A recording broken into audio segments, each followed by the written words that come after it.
अस्सलाम वालेकुम स्टूडेंट्स, काफ़ी दिनों बाद आज हम शुरू करने जा रहे हैं स्टैंडर्ड 9 के अंदर चैप्टर नंबर 1 के अंदर स्वाध्याय 2.1 स्वाध्याय 2.1। अगर आप लोग मेरी पिछली वीडियो देख चुके हो तो मुझे इस बात का एतमाद है, कॉन्फिडेंस है कि आप स्वाध्याय 2.1 खुद से कर सकते हो। लेकिन मेरे केस कोई बात नहीं, हम इसे हल करने जा रहे हैं। स्वाध्याय 2.1 यानी कि मश्क 2.1 के अंदर सवाल नंबर 1 दिया हुआ है आपको। मैं इसी तरह बस पढ़ के बता रहा हूँ आपको, जवाब आपको देना है खुद।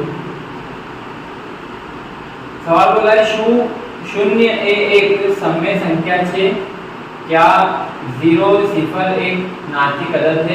शुद्ध में તેને p પૂર્ણાંક તથા q શૂન્યતર પૂર્ણાંક હોય તેવા p q માટે p q स्वरूप में लखी શકશો। देखो ये सवाल बोला है क्या 0 एक नास्तिक अदद है? अगर है तो आप उसे p बटे q की फॉर्म में लिख सकते हो, की शक्ल में लिख सकते हो। तो हम इसका जवाब देने जा रहे हैं। हम बोलेंगे कि 0 जो है वो एक नास्तिक अदद है। क्यों एक नास्तिक अदद है? अगर आपको याद है तो मैंने बताया था कि हर नास्तिक अदद p बटे q के फॉर्म में लिखा जाता है, जहां पर कंडीशन ये होती है कि q की जगह पर आप 0 को नहीं ले सकते। q की जगह पर 0 नहीं ले सकते, जहां पर p होता है शुमार कुनिंदा, गुजराती में कहा जाता है अंश, और q होता है नसबनुमा, वो होता है छेद। तो अंश की छेद की जगह पर आप नसबनुमा की जगह पर 0 नहीं ले सकते, लेकिन शुमार कुनिंदा की जगह पर तो ले सकते हैं, बिल्कुल ले सकते। इसलिए 0 जो है वो एक सम्य संख्या कहलाएगा, नास्तिक अदद कहलाएगा। आप 0 के बेटे में कुछ भी डाल दो, 1 डाल दो, 2 डाल दो, 3 डाल दो, व्हाटएवर जो आपको रखना है, ये एक नास्तिक अदद बन जाएगा, ये एक सम्य संख्या बन जाएगी। क्लियर है यहाँ तक? चलिए दूसरे सवाल की ओर चलते हैं। दूसरा सवाल बहुत आसान और बहुत अच्छा सवाल है। सवाल नंबर 2 सवाल बोला है 3 અને 4 વચ્ચે 6 सम्य संख्या शोधो।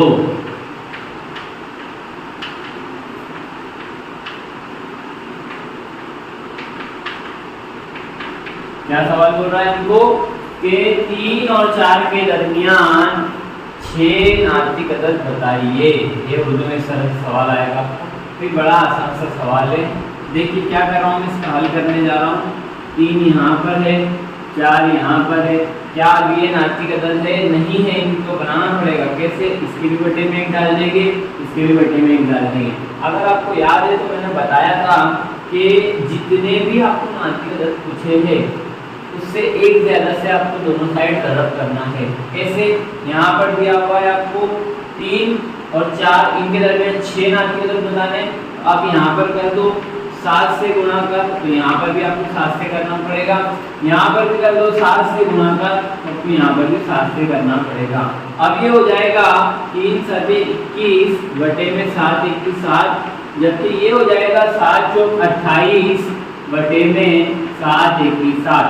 चलिए यहाँ से चलना शुरू कीजिए। संख्या रेखा के ऊपर, अददी घट के ऊपर 21 बटे 7, फिर आएगा 22 बटे 7, फिर आएगा 23 बटे 7, फिर 24 बटे 7, फिर 25 बटे 7, फिर 26 बटे 7 और फिर 27 बटे में 7। चलिए देखिए 1 2 3 4 और 5, एक और 6 नास्तिक अदद हमको बताने थे, वो हमने 3 और 4 के दरमियान बता चुके हैं। देखिए कितना सा आसान है। 6 नास्तिक अदद पूछा था हमको, तो हमने दोनों जानिब 7 से ज़रब दिया। फर्ज करते हम कि अगर हमको 9 नास्तिक अदद पूछता तो हम दोनों जानिब कितने से ज़रब देते? यस 10 से। जितने भी आपको नास्तिक अदद पूछे उससे एक ज्यादा से आप दोनों तरफ ज़रब दे दीजिए, आपको आंसर आपका मिल जाएगा। देखिए कितना आसान था। चलो अगला सवाल जो हमारी बुक टेक्स्ट बुक में दिया हुआ है, क्वेश्चन नंबर 3 इसी स्वाध्याय 2.1 का, वो है 3/5 અને 4/5 વચ્ચેની 5 સમય સંખ્યાઓ દર્શાવો। सवाल दिया हुआ है कि भाई 3/5 और 4/5 के दरमियान आपको 5 नास्तिक अदद बताने हैं। देखिए इस सवाल को भी उसी तरह से सॉल्व करेंगे जिस तरह हमने प्रीवियस क्वेश्चन को सॉल्व किया है ना। सबसे पहले हम आंसर में लिखेंगे यहाँ पर 3/5, जबकि यहाँ पर 4/5। कितनी नास्तिक अदद पूछे हमको? 5, यानी ज़रब कितने से देंगे हम? गुणाकार कितने से करेंगे? 6 से। यहाँ पर भी मैं 6 से गुणाकार कर रहा हूँ, तो यहाँ पर भी 6 से गुणाकार करना पड़ेगा, और यहाँ पर भी 6 से कर रहा हूँ, इसलिए यहाँ पर भी मुझे 6 रखना पड़ेगा गुणाकार में। चलिए ये हो जाएगा 6×3 = 18 बटे में 6×5 = 30। ओके, यहाँ पर बात करें तो 6×6 = 24 बटे में 6×5 = 30। देखिए ये हो गया 18/30 और ये हो गया है 24/30। इन दोनों के दरमियान आपको 5 नास्तिक अदद बताने। चलिए शुरू करिए यहाँ से। 18 के बाद आता है 19/30, फिर आता है 20/30, फिर आता है 21/30, फिर आता है 22/30 और फिर आता है 23/30। देखिए 1, 2, 3, 4 और 5। तो हमने 3/5 और 4/5 के दरमियान 5 नास्तिक अदद कितने आसान तरीके से बताए। 5 नास्तिक अदद बताने थे हमको, दोनों जानिब से हमने 6 से गुणाकार किया और हमने इसका आंसर लेके आ गए कि इन दोनों के दरमियान 5 नास्तिक अदद हमने बता दिए। चलिए स्टूडेंट्स, इस स्वाध्याय 2.1 का लास्ट क्वेश्चन सवाल नंबर 4, विधानों सत्य के असत्य बताओ। देखिए जो उर्दू मीडियम वाले स्टूडेंट्स हैं उन्हें मैं क्लियर कर दूँगा कि मैं बहुत सब गुजराती में लिखूँगा, लेकिन एक्सप्लेन में वो उर्दू में और हिंदी में ही करूँगा। बिकॉज रीज़न ये है उसका कि आपको end of the day question जो है वो गुजराती लैंग्वेज में ही आने वाले, आपको लिखना उर्दू में है, तो मैं ज़्यादातर गुजराती में ही यहाँ पर लिखूँगा। आपको वो अंडरस्टैंड करना रहेगा। जब भी आप पढ़ने बैठो मेरी वीडियो देखकर, तो आपको बुक आपके साथ में रखना रहेगा ताकि आपको समझ पड़े कि भाई क्या चल रहा है। ये जो मैं गुजराती में आपको पढ़ा रहा हूँ ये आपके लिए बहुत मुफीद रहेगा। तो आप बिल्कुल भी फिक्र ना कीजिएगा ये देखकर के सर को गुजराती में लिख रहे हैं, ये आप ही के लिए। उर्दू तो आपके पास ऑलरेडी है, मैं बोल भी उर्दू में ही रहा हूँ, हिंदी में बोल रहा हूँ ना मैं, लेकिन ये गुजराती में जब आप इस तरह मैं आपको सवाल करूँगा तो इससे आपको बहुत सपोर्ट मिलेगा, आपको बहुत हेल्प हो जाएगी, है ना। चलिए सबसे पहला क्वेश्चन है कि दरेक प्राकृतिक संख्या एक पूर्ण संख्या 6। अगर उर्दू में से हम देखें तो बोल रहा है कि भाई हर तबई अदद या हर फितरी अदद पूर्ण संख्या 6 मुकम्मल आदाद है। ये हमसे सवाल पूछ रहा है, बोल रहा है कि ये सही है या गलत है, आपको बताना है। चलिए आ जाइए 2 मिनट के लिए यहाँ पर आ जाइए जहाँ से हमने शुरू किया था कि सबसे छोटे नंबर जो होते हैं वो तबई अदद होते, जिसमें 1 से लेके लामहदूद तक नंबर जाते, सिर्फ पॉजिटिव वाले है ना, मुस्बित वाले।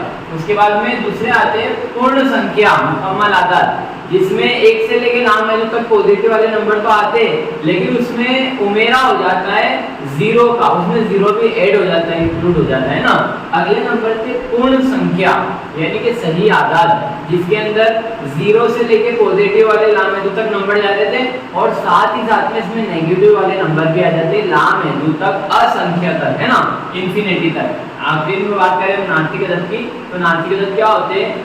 जितने भी नंबर होते हैं उनको अगर हम बट्टे की शक्ल में लिखते तो हो जाते हैं नास्तिक अदद।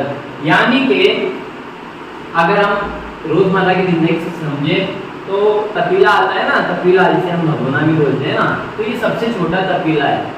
कौन? तबई अदद प्राकृतिक संख्या। उसके बाद पूर्ण संख्या जो है वो उससे बड़ा तपीला है, ठीक है। उसके बाद में पूर्णांक संख्या जो है वो और बड़े वाला तपीला है, और सबसे बड़ा यहाँ पर तपीला जो है, सबसे बड़ी आंधी जो है वो क्या है? सम्य संख्या है। और अब हम जानते हैं कि छोटा तपीला जो है वो बड़े तपीले में आ सकता है, बट बड़ा तपीला छोटे तपीले में आ सकता है, समा सकता है नहीं। आइए यहाँ पर बोल रहा है कि भाई प्राकृतिक संख्या जो है वो पूर्ण संख्या है, यानी कि जितनी भी प्राकृतिक संख्या है 1 2 3 4 से लेके लामहदूद तक वो पूर्ण संख्या भी है, यानी इसके छोटे तकीले को बड़े तकीले में डालने को बोल रहा है, समाने को बोल रहा है। ऐसा हो सकता है? बिल्कुल हो सकता है ना। ये जितनी भी प्राकृतिक संख्या 1 2 3 4 क्या ये पूर्ण संख्या के अंदर आती है? तो बिल्कुल आती है। समझ रहे हो आप मैं क्या बोलना चाह रहा हूँ?